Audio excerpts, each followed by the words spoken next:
Hi there, this is Dilys Guyan, and welcome to the Inspired Selling Podcast, the place where coaches, consultants, trainers, and business experts who sell to bigger businesses or would like to discover how to attract, convert, and retain more of their ideal clients on a consistent basis and avoid those awful peaks and troughs of cash flow that leave you really stressed and, having those awful 3 o'clock sweats.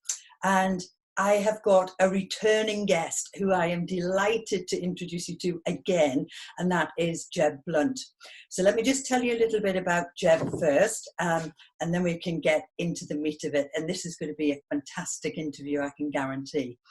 So Jeb is the best-selling author of 11 books, and I hope I've got that right, Jeb. 11 books, yes, including Sales EQ, Fanatical Prospecting, Objections, People Follow You, People Buy You, Fanatical Military Recruiting, and his latest book, Inked. And in this book, you'll learn exactly how to go toe-to-toe with modern buyers, take control and win. And that's actually what we're going to talk about tonight. We're really going to get a bit deeper into the principles of negotiation. And I love the name of your book, Jeb. So welcome. Thank you so much. It's the third time on, so I know how to get on your show. I just have to keep writing more books. Like every time I write a book, I get to hang out with you. Exactly. But however, you don't have to write a book. We could just hang out. That sounds good. So worthwhile. So I mentioned your latest book, Inked, which people can see behind you there, those who are watching the video. And you said buyers play sellers at the sales negotiation table, and sellers gladly hand over their commission checks, but it doesn't have to be this way. So what do you mean? Could you explain to our audience, what do you mean by buyers play sellers? So especially, if you're a coach or you're an entrepreneur, this isn't just for sales professionals. This is if you're selling into companies. There's a couple of things we have to recognize. Buyers go to learn how to negotiate with you. So most buyers and companies are trained to negotiate. And in particular, they learn how to negotiate with people who are trying to sell to them. And because of that, they understand how to use your emotions against you. They understand how to use particular gambits, for example, the carrot gambit, which is especially true if you're like a coach or a trainer, an entrepreneur. They'll say, listen, if you can give me a break on this, I'll give you something in the future, even though that thing in the future never shows up, like it never appears. So they know how to do those things. And the problem is that we as sellers, people who are selling something to the buyer, we're often really desperate to sell that because we need the business or we want to land a big account or whatever the case may be. So we fall or walk right into these traps. Now, I'm not saying that buyers are bad people. I'm not saying that they're trying to do something nefarious. Their job is to get the best deal for their team, which is their company. They're doing their job. And when you're handing your commission check away, it's not their fault that you're doing it. It's your fault. So where Inked begins is with a basic premise, and that is that first of all, most people who are selling into buyers, even though don't shoot the messenger, because some people aren't going to like what I'm going to say, most of us suck at negotiating. We're not good at it. We're not good at it for a number of reasons. We don't get a lot of training in it. We have emotional discipline issues because we really want to sell something. We have empty or weak pipelines. Go back to our fanatical prospecting conversation. That creates a lot of problems for us. We're desperate, whatever the case may be. But also, buyers have more training. Buyers also have more power because they often have more alternatives. So there's a lot of reasons why we walk in that way. And what Inked is about is helping you level that playing field. And something I often see, Jeb, and I'm sure that you see this too, is people putting forward proposals or presenting, and they present about themselves, their company, how long they've been around, and then they go heavily into product. And so they get into this price war. That's correct. Because when they do that, we'll go back to Sales EQ, of course. So we go back to Sales EQ, when they haven't done deep discovery, when their presentation and proposal is all about them, all about product, there's nothing that differentiates you from another alternative. So if you think about the buyer, all the buyer is doing is looking at a set of alternatives. They can do nothing. They can do it themselves. They can do something completely different. They can choose between you and multiple other vendors that are looking at their business. So if they're looking at all those alternatives and you don't look significantly different than those other alternatives, then you're all the same. And if you're all the same, the only thing that they have to differentiate you on is price. Or worse, you lead with that. I mean, you start talking about discounting early on in the process. You basically say, I'm negotiable. And a great example of this is I was with a group of salespeople last week, and we were working through like giving your final presentation and closing the deal. And one of the things that the salespeople kept saying is like, our next step is going to be to approve the pricing. And I was helping them understand, as soon as you say approve the pricing, you just said, I'm completely negotiable. Yeah. And so you started a negotiation. So we walk into that, but you're exactly right. Discovery, and this is what's so important about negotiation, is discovery creates negotiation. In other words, you can't separate the sales process, being great in the sales process, from effective negotiating, and you have no ammunition at all at the negotiating table if you haven't done deep discovery. Absolutely. And this is sort of a hobby horse of mine that, I get on my soapbox about it, that great selling is about asking great questions, which then, and of course, doing your research before, and you're being armed with all of that to allow you to negotiate or not. That's correct. To defend your price. Absolutely. Because, people... Again, something I say is that they will give a discount. They'll say, I'll give you a 10% discount, but they don't realize that it's what they're doing is giving a much bigger discount, because when you look at the margin. Yes. And if the discount, let's say 10% on 100,000, but the margin is only 20%, let's say, that works out at something around a 50% discount. That's correct. Just madness. It is madness. And there's at the very beginning of the book, there's a chapter called The Devil is Discounting. And there's a couple of math problems in there that walks you through, like, take a look at all your deals, and then take a look at the percentage that you discounted off gross. So just take that. Yeah. And then just do some math.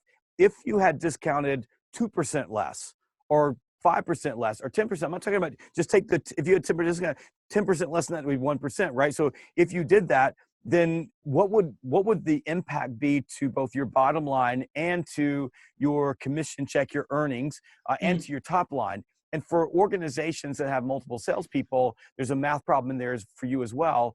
Because if you look at discounting and you say you reduce discounting by 4%, and my consulting group, I was working with a group of salespeople with a company just recently, and they were discounting at 22.5%. They needed to move. We wanted to move 4% off that, just move the discount from 4%. The drop through on that monthly was $1.7 million drop through profit a month by reducing discounting by just 4%. And what we did was we didn't take anything away from the salespeople. We allowed the salespeople the same amount of negotiating room. We just changed the way that they were selling and the way that they were presenting, so that they weren't discounting as much up front. Now, these are some small tactics, easy tactics that people from negotiating know. Most people who have been any training negotiating know that if you negotiate in even numbers, people get used to that. That becomes an easy pattern to ignore. Also, if you negotiate big up front. So it's not uncommon for me to watch a salesperson or an entrepreneur discount the entire amount that they have in one fell swoop. Like they go, well, I can take 20% off of that. Now they have no place else to go. And we're just teaching people discount 3%. No, by the way, like you were talking about 10% off $100,000. Well, 10% off $100,000 doesn't sound that much until you say it's $10,000, right? So if you said it's a $10,000 discount, then you go, look, I can work with you on this. I've got maybe $1,700 to give that I can work with you on. $1,700 sounds like a lot of money. 10% does not. Yeah. So it's just teaching some, salespeople some things like that. But even bigger is understanding value bridging, which is, okay, I did discover you told me this. If I understand the math, so an example of this would be a rep I was working with who had gone through our sales negotiation skills training. And then she went back to a buyer, and the buyer said, you and your competitor are just the same. They're lower than you. And she had done deep discovery, and she understood the problem that this person was facing. And the problem they were facing was that they had people on their payroll who had to go to the competitor's location and wait there for 2 hours for the competitor to give them the product that they needed before they could move on. And those two people were costing this employer $20 per hour. Right. So $20 US per hour over 2 hours per person is $80 a day that it was costing this person just to go pick up the product. So she said, yes, I'm a little bit more expensive, but right now it's costing you $80 a day times 5, which is $400 a week, right? And I'm $100 more than my competitor on a per week basis for my service to you. So if you just do the math, I'm putting $300 a week back into your pocket. Yeah. And the buyer reached across the table, shook her hand, said deal. But the buyer wasn't thinking that way. Like the buyer was just thinking, I'm going to compare the two on price. Had she not done the discovery, had she not understood the metrics that mattered to this particular buyer, MTMs, right? If she hadn't understood that, then she couldn't have done that. She would have just been in a price comparison and would have discounted her rates versus holding her rates. Yeah, exactly. And of course, this also highlights the importance of understanding your competitors and knowing where your strengths and weaknesses are against your competitors. And generally, how many do you find, Jeb? Certainly the clients I work with, there's usually maximum of 5 main competitors. Yes. And so understanding that puts you in a much more positive position when you come to negotiation. Well, this is one of the things that we talk about in Inked in particular, and that is that when we start thinking about our competitors, most buyers have far more information about our competitors than we do. And there's a couple of reasons for that. One, they probably entertained proposals from all those competitors, right? So they got the proposals, they have the information in. Secondly, they're doing more research. Most salespeople are not trying to understand their competitors and not doing deeper research, and in a lot of cases don't have their hands on those proposals. Now, one thing I'll tell you that as a sales professional, I ask for relentlessly is if I won a deal, I said, would it be okay if I could have the proposals that my competitors gave you?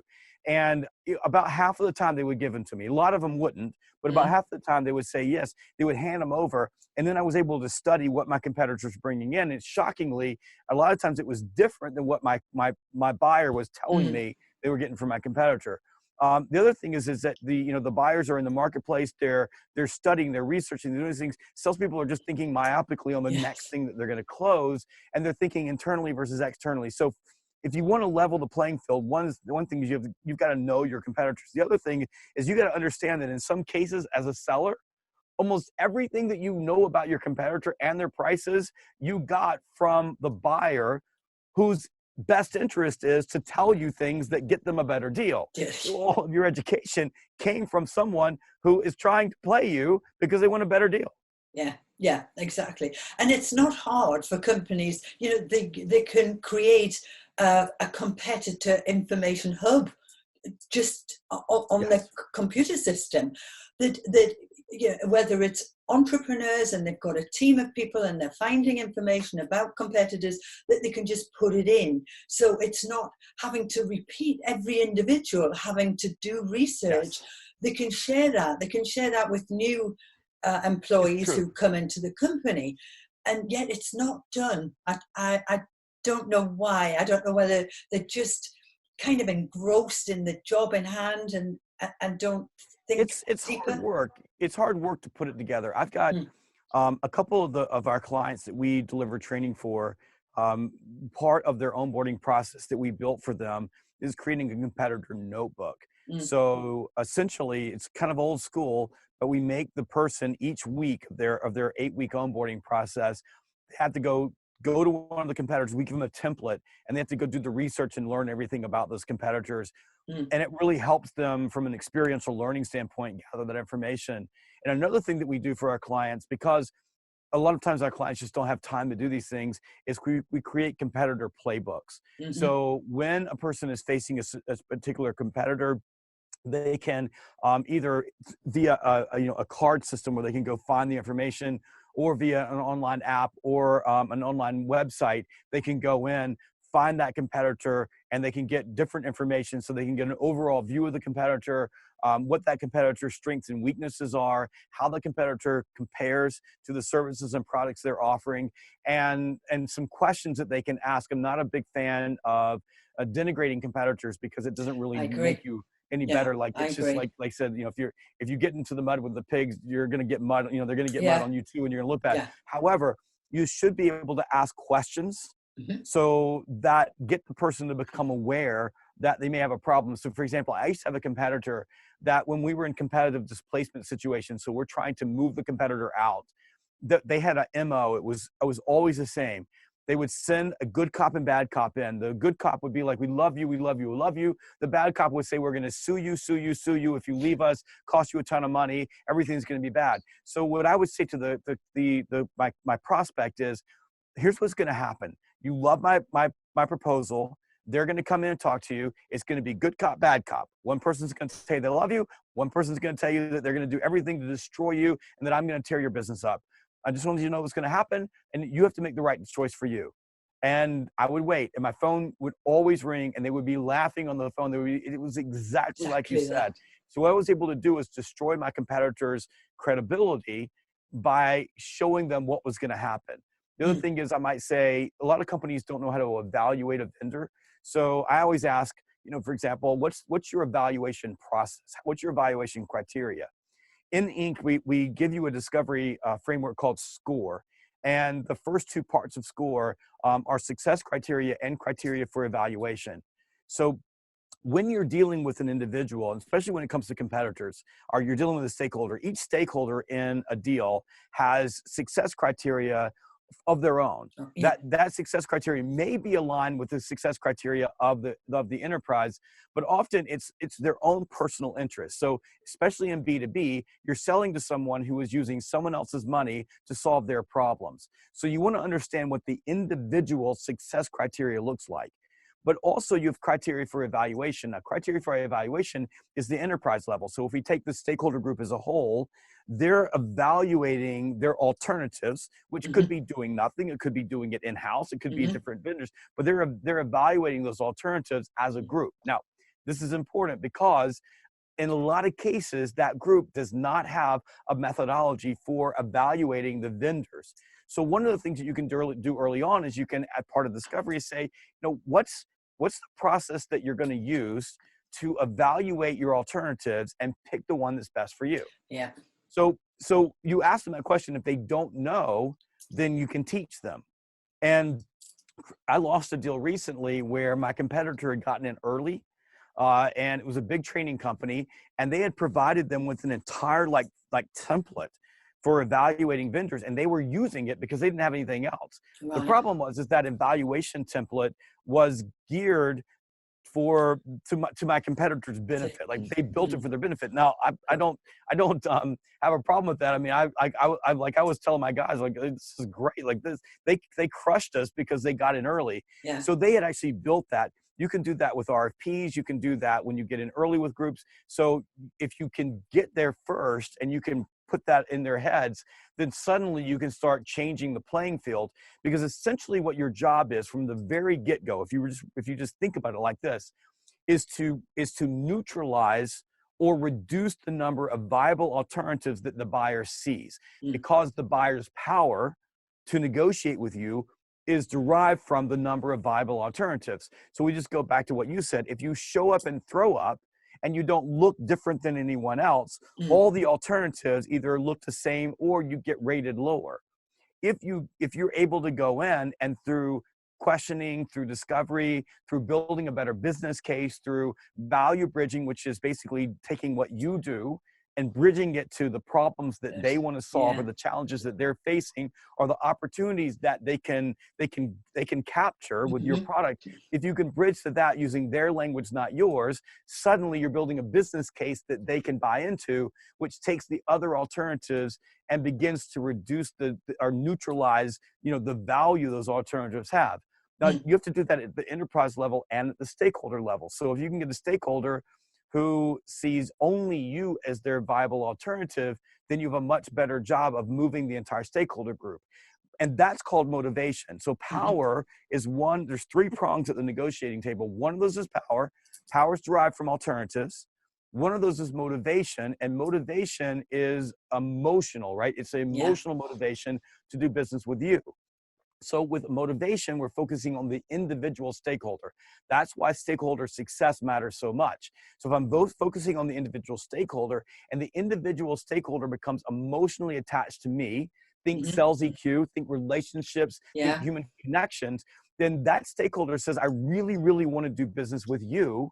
Then they're much more likely to see other alternatives as viable. And the more stakeholders that I have in the group that are motivated to do business with me, the lower, right, their power, the weaker their power. So motivation is an inverse relationship to power, Mm-hmm. right? And alternatives, the more alternatives I have, the less relationship can go the other way. And we're using leverage, which is our ability to move people, right? Mm-hmm. Leverage is just our ability to move people as currency to engineer the process so that we can build our case, which neutralizes alternatives, and create relationships which moves motivation upward, so that when we sit down at the negotiation table, the playing field is leveled. And what we've essentially done is create a situation where the stakeholder group chooses us as the vendor of choice, and then they negotiate, which, by Yeah. the way, is rule number one of sales negotiating: win first. You have to Yes. win first, then First. you negotiate. You don't negotiate before you win. Yes, absolutely. So I'm just going to go back a step then, Jeb, and just talk about the stakeholders and the relationships. And I think this is in your Sales EQ book. I've read most of your books. I think it's in there, although I'm waiting for ink to come. I put my pre-order in, so that should be coming soon. So let's take a scenario where you're looking to get into a company and you're aware maybe of two decision makers, two stakeholders, Mhm. and but then you discover that there are more. At what point, or how would you build that relationship? So this is my first question. Mhm. How do you build those relationships with the individual stakeholders who we know have individual Right. motivations? So, I mean, the first thing is identifying the stakeholders. So mapping out the stakeholders. Mm. And then when you map the stakeholders, you have to have a reason to meet with them. So, for example, let's say that you have a stakeholder group. And one of the things that a lot of salespeople struggle with is, I go to the stakeholder and say, I'd like to have a meeting with you. The stakeholder says, look, I'm really not like a part of this decision-making Mm. process, so I don't see any reason for us to get together. Essentially, they're saying, I really don't want to waste an hour with a salesperson Mm-hmm. talking at me. And so we use leverage. So leverage is how we move people. And if you just think about this, like, we're engineering the relationship. It's not happening organically. We have to take control of that. And it Mm-hmm. happens step by step by step by step, micro commitment by micro commitment, multiple conversations. So I might say to the stakeholder, I might say, listen, I totally get where you're coming from. The last thing I want to do is waste your time. However, we know that Stan is going to be making the decision. And we know that he's going to be taking a lot of people's, ideas and opinions into play, or into consideration before he makes the decision. But he's also going to be asking me questions as well, and I want to make sure that I'm advocating for you. So all I really want to do is sit down and listen to you, so that I can learn about what's important to you, so that when I'm in front of Stan, I'm your advocate. People don't say no to that. That's leverage. The reason it's Mm-hmm. leverage is because I'm giving them an opportunity to talk about themselves, and I'm making them feel important. And the most insatiable human need is the need to feel important. And if we go back to sales EQ with each individual stakeholder, as I use leverage to arrange the meeting so I can get in front of them, then I have to go through a process of asking the 5 most important questions that stakeholder is asking about me. And that is, do I like you? Do you listen to me? Do you make me feel important? Do you get me in Mm-hmm. my problems? And do I trust and believe you? Yeah. So when I'm answering those questions, if I do that in the affirmative, then it becomes almost impossible for them not to advocate for me, because that's essentially what I'm doing. So I'm using leverage. Leverage is information. Leverage is emotion. Leverage is anything that I have that I can use as currency Mm-hmm. to move that person toward me. Then as they move towards me, then I'm able to sit down, build a relationship, gather up all those stakeholders and understand them. And I'll give you an example of this. in my early sales career, I became really, really good at selling multi-location companies. So this would be a company that had a central decision maker that had multiple locations. And I got to the point where I could almost not lose. And I figured out a really simple formula. Typically, I would go to the headquarters and say, Beatrice was the head of purchasing, and she was making the decision there. And I would meet with Beatrice, and we would go through all the details of the deal, and we would go through, listen to her. She would tell me the things that she wanted. We would tell her about us. But the problem is that she wasn't really connected to the field. She was just making a central decision. And at that point, really all I had was if I could move Beatrice to want me more than someone else, but it would a lot of times it would really come down to who was willing to move on price, because Beatrice didn't really have any stake in it other than the one thing that Beatrice didn't want to do is make people in the field mad at her. Like, so her emotional thing was, I want to do worthwhile work, and I don't want people to be mad at me. People in the field, on the other hand, felt a great deal of resentment because the central decision maker was making the decision for them without their opinion. So what I would say was, when I sit down with Beatrice, I said, listen, here's what I'm going to do today. I want to listen to blah, blah, blah, blah. We'll go through the process. My next step is I want to get your permission to go out into the field and interview the people at your locations to better understand their needs, so that when I come back to you, I'll be able to bring a blueprint for how we can serve them the best and make you look good in the process. And then, of course, you get them on board as well, and they become advocates for you. Exactly. I've done this so many times. It's fantastic. Exactly. But all I did with them, by the way, was I would just go, because they had no decision-making authority whatsoever. Of course. Yeah. I would just go sit down and say, tell me what's important to you. I would not talk. I didn't pitch. I didn't say, I just listened. And you know what would happen? They would call Beatrice up and they would say, this guy came in here and like, I like him. Like, he's great. Because all I did was listen. And then I would gather all this information. I would put it in a proposal, and I would say, Gary said this, Mary said this, Bobby said this, Raphael said this. And I would bring it in, drop it in Beatrice. And I was almost 100% on multi-location deals because my competitors wouldn't do it. Because it was too much work. My competitor would show up, throw up, drop a price, say we're the lowest, and I would win because I would connect all the dots. But you have to do that. And that was an intentional process of engineering the relationship so that I could either eliminate or neutralize perceived alternatives to doing business with me. And as I did that, right, I reduced the buyer's power over me at the negotiation table and increased the probability that they would do business with me at a price that would provide me with a margin and the commission that I deserved. Yeah, absolutely.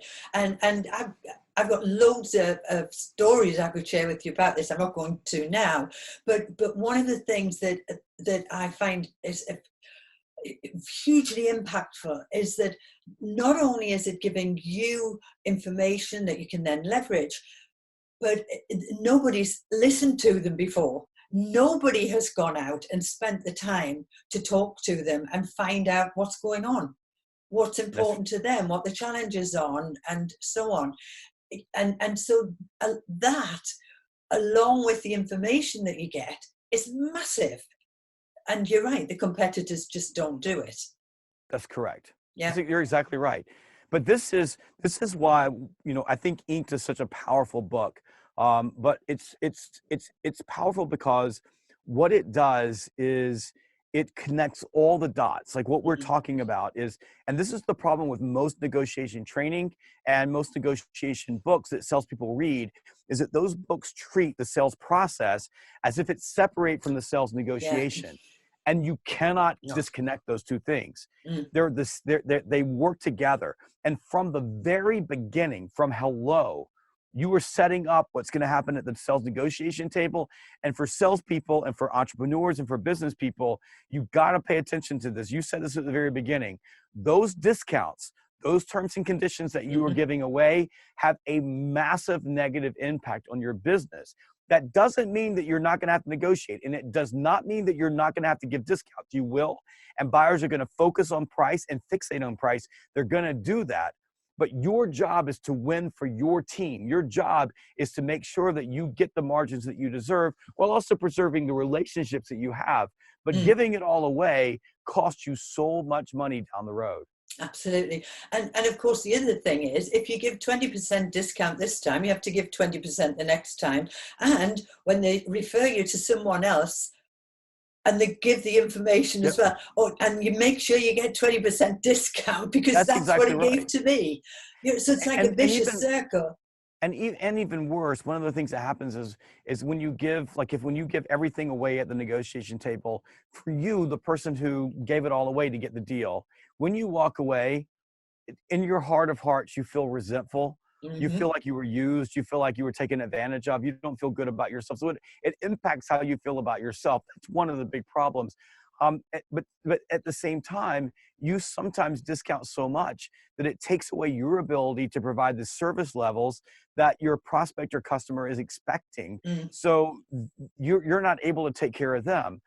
Even worse, as you go down the road and you realize that you're working on an account that you deeply discounted to get, and that account is beginning to take you away from opportunities that you could bring in at a higher price, you begin to resent your client, which creates contempt, which Hmm. ends up destroying the relationship down the road. And we'll talk a little bit about that in the book, Mm. about how contempt and resentment they're the gangrene of relationships. And so much of that is created at the sales negotiation table. By the way, it Mm. goes both ways. If you've got a client and they're in a weak position and you can absolutely, take them out of the jugular, if you do that, you can also create resentment on the other side, which will Hmm. destroy your relationship. So we have to win for our team, and we have to maintain the relationships. And one thing to think about as you start thinking about the emotion at the table, most of your buyers aren't thinking that way. Most of Mm. your buyers aren't thinking, okay, well, if I take all the money out of this deal, they're not going to be servicing me. They're not going to be able to service me. Not all buyers think that way, but most of them don't think that. They just Hmm. think, I need to win. Yeah. So you have to also, at the same time, have emotional control so you can be the adult at the table Yeah. and make sure that if you have to walk away from a deal because it's going to hurt the long-term relationship, you do. Yeah. And I've walked away from a number of deals Mm. that I could have won if I discounted, but I waited because I knew that my competitor would come in at a really low rate. Then they would provide them with terrible service, and then I'd be able to win the deal back after they had that experience at a Mm. higher rate. Mm. And it's worked out very well for me to do that over time. Yeah. So really, you need to understand and know what your walk away figure is, what that number Yes. is, and understand the additional value that you're bringing when they're starting to play the competitor against you. That's correct. You have to know your limit. So you look at it. We have it's basically a sales negotiation map, but it's a really simple thing, right? So if you look on both sides, on one side you have the upper limit for you, and this is my limit. On the other side, our upper limit for your buyer. On the other side, you have the limit for you. Yeah. Your proposal is typically the starting point. So my proposal is the anchor.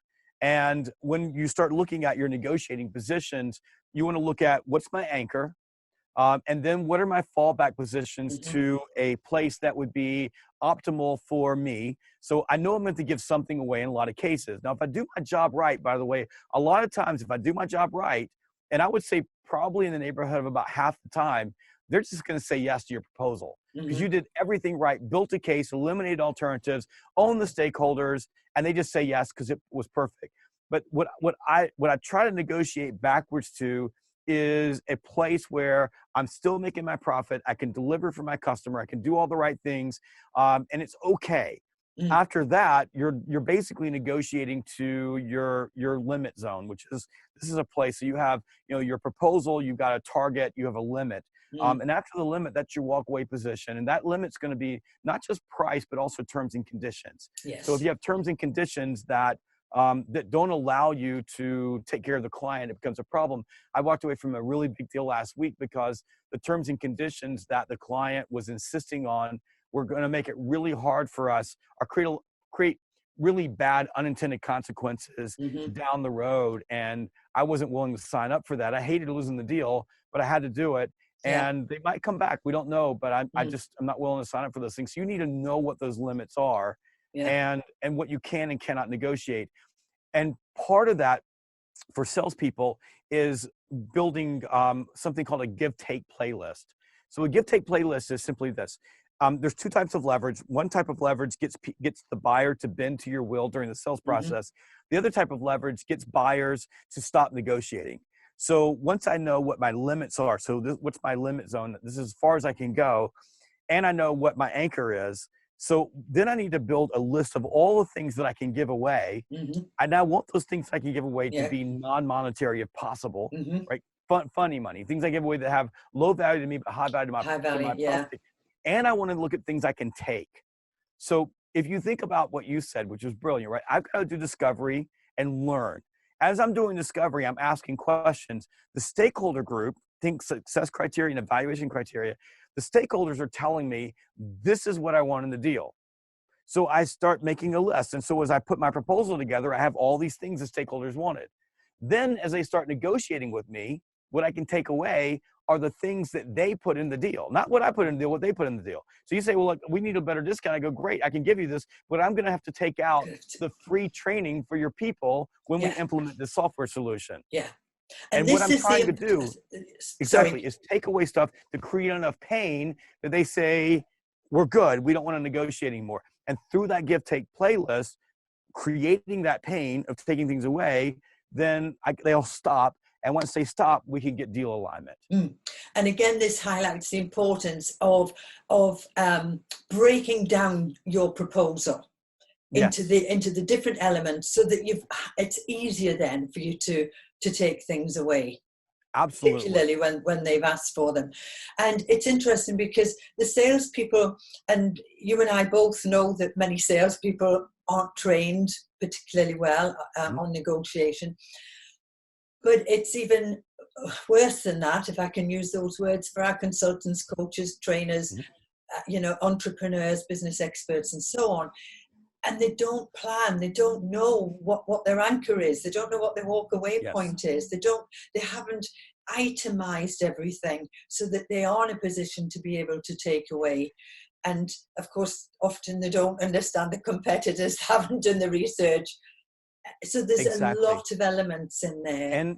And along with that, a bad habit of bundling everything together at the very beginning. Hey, I do this, and this, rather than listening, doing discovery, and then putting the proposal together. Even if you give something away normally, but putting it in as an extra and putting a value behind it. We have a program that we provide, and we have some additional services that we use in that program. And we did this recently. We put a value on that giveaway that we normally had. And I showed my salespeople, how to deal with the negotiation. The person came back and said, can we go a little bit lower on this? And we said, sure, we need to take this out. And it was a $10,000 giveaway. And they went, no, I want that. And we said, well, there's no way that we can provide this if we leave this in there, because this is what it's costing us to provide this to you. And very quickly, that was the only conversation. They said, that totally makes sense to me. Sign me up. I'm ready to go. That was the length of the negotiation. It was, literally 5 minutes long, but all we had to do is take it away, our first give take. And they said, no, I want that. And they weren't willing to leave it. So they were willing to, keep it in. But by the way, they had already chosen us as their vendor of choice. It wasn't like they said, well, I'm talking to your competitor, you're talking to this, talking to this, talking to this. What can you do for me? I don't negotiate under those circumstances. If a person says, I'm talking to everybody, I go, great. Go talk to everybody. Go figure it out. And then, when you're ready to move, we can have a conversation. But I'm not negotiating with you until you've chosen me as your vendor. A lot of people listening to this or watching this are thinking, how in the world do you do that? How's that possible? But that's made possible because I've got a full pipeline. I am not beholden to any one deal ever. If you were beholden to any one deal, you can't do that. But if you negotiate before you've been chosen, either explicitly or implicitly as the vendor of choice, and we don't have time for this, but read the book and you'll understand how this works. If you negotiate before that, you're negotiating with yourself.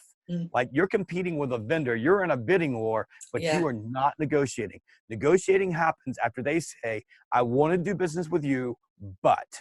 If they want to do business with me, but, negotiating is figuring out how we close the gap on that but. Yeah, absolutely. And, I know it will all be in the book. As I said, I haven't received it yet, and I It's can't because wait. you're in England. They can't get it to you yet. I It's going to be know. March. I know. Somebody, I don't know. We got to tell Lisa to send you one. I'll tell Lisa to send you one. Okay, that'll be super, Let's because do that. No, we'll have it. that'll be my bedtime reading, my bath reading, my train There you go. reading until I get through it. So, Jeb, where can people get your book, first of all? Sure. So tell them how they can get in touch with you, any free resources that you've got, and how to get your book, of course. Awesome. So let's start here. If you go to salesgravy.com, that's salesgravy.com/inked. If you go to that, salesgravy.com/inked, you'll go to a landing page. And that landing page is a place where you can get $3,000 worth of free resources when you buy the book. So all you do is put your name in, your email in, and your receipt number from wherever you buy it, whether it's Amazon, Barnes & Noble, you've got different bookstores in the UK, Yeah. Google Play, iBooks, wherever. If you buy it there, put the receipt number in there, and then that'll open the door. There's instant downloads, and there's also a link over and a code there to get into our free membership site that's got even more resources. So we're talking about well over $3,000 worth of resources. If you go there, then there's a couple of buttons that you can click. The easiest, fastest way, if you're in the US, is Barnes & Noble or Amazon. I don't know all the bookstores in the UK and in Europe or South America, Australia, but the book is being shipped right now into those countries. You can get it there. But the Kindle book will be available in the UK and all over the world. So you can get that, download that now, or on iBooks that's available, and on Google Play that's available. So you can just download the Kindle, but the hardcover is coming in. We are going into the studio. If my voice gets any better, it may get delayed if my voice doesn't get better, but right now we're going in the studio at the end of February to make the audiobook, which will be out in April. So for all the audiobook listeners, that'll be coming soon. But if you're like me, I typically buy the audiobook and I buy either the hardcover or the ebook. So do I. Right, so I can read along and have them both because I like that. So you can go there. But if you go to salesgravy.com/inked, you'll be able to grab the book itself. So go do that. You'll be able to get the free resources. If you want to find me, I'm at SalesGravy on Twitter. I'm at SalesGravy on Instagram. I'm at SalesGravy on Facebook. My fan page is Jeb on Demand on Facebook, but if you just type me in, you'll find me there, Jeb Blount. I'm on LinkedIn. You type my name in there, you'll find me on LinkedIn. I'm basically out of connections right now on LinkedIn, but you can click the follow button and you can find stuff that I post. Like you said, I'm all over the place on LinkedIn. My email address is jeb@salesgravy.com. That's JEB@salesgravy.com. Yes, my only email address I have, so please don't spam me. But if you have a question or what have you, you can call me or send me an email there. And go to salesgravy.com or jebblount.com. jebblount.com to learn more about me, speaking, that type of thing. SalesGravy, our training, consulting, that type of thing. And our phone number is there. So if you want to call our office, you're welcome to call in. Sometimes I'm here, like right now I'm in my clubhouse. So SalesGravy Clubhouse. And we can hang out there. But thank you so much for having me on your show again. I feel like I'm special, I guess, because I keep getting to come back here. It's so nice. So thank you. Thank you very much, Jeb. It's been an absolute pleasure, as always. And I hope you'll come back again for a fourth time. Well, I've got a brand new book coming out this fall called Business Outcome Selling Strategies. It's a book on how to land, expand, and retain large accounts. So that'll be out in the fall. And then I got another one coming out, two more coming out the next year. So we'll get to hang out a lot. Fantastic. That's brilliant. Well, have a wonderful rest of the day. I know it's morning for you over there. And thank you. And I look forward to speaking to you next time, Jeb. Thank you. Okay. Bye for now. All right. Bye-bye.